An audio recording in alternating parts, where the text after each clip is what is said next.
Hello everyone, I have been making some major progress. It's been a while since I've put out an update, but I've been making some major progress. You can see there's been a kind of a graphical overhaul.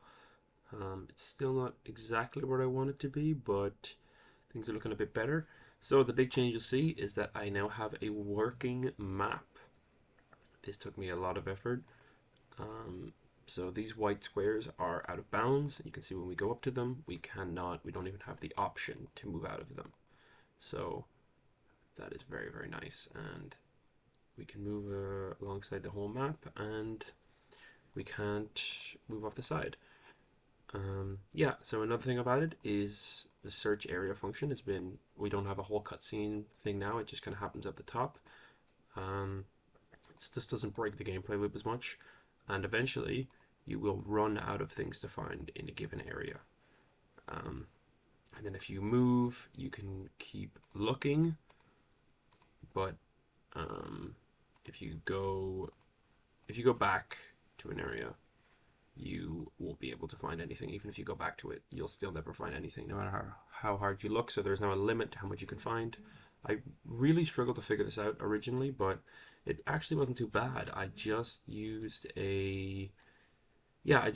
kind of a RNG to generate an array that would basically, like, this is my map currently, just an array with rows in it, and I've just used an identical array that's just random numbers from 1 to 3 that generate at the start of the game in the same set, assign them an x and y value, and then use this function to um, alter them when I need them.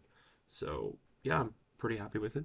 And it just kind of changes how it works, and then I can go down in here in this function and use set map value to change the item to -1 when I've actually searched for something, and then if there's no current tile items, which is just the getting of the map value on the player X and player Y, which is our current kind of positions on the tile, um, then yeah, it will return that we found nothing, and it'll just keep doing that.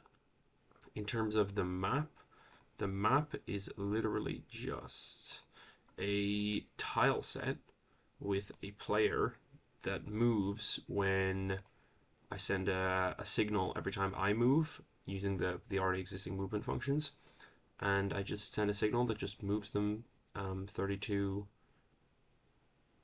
pixels to the side each way, and that means I don't actually need to code in any borders or anything because I've already done it with the player movement. Because the player can't move to the side, I don't actually need to code this guy not to be able to, no collision or anything necessary. There's probably a better way to do it. Maybe I didn't have to use a player character. I could have just used a sprite, but I had it work, and I thought that it might be a bit more dynamic if I want to use tweens to animate it or something in future. Currently, the map just jumps. Um, it doesn't actually have an animation. It just kind of teleports. I think using tweens is the way you make that look good. So I think I'll figure that out. But anyway, thank you very much for watching, and yeah, have a nice day.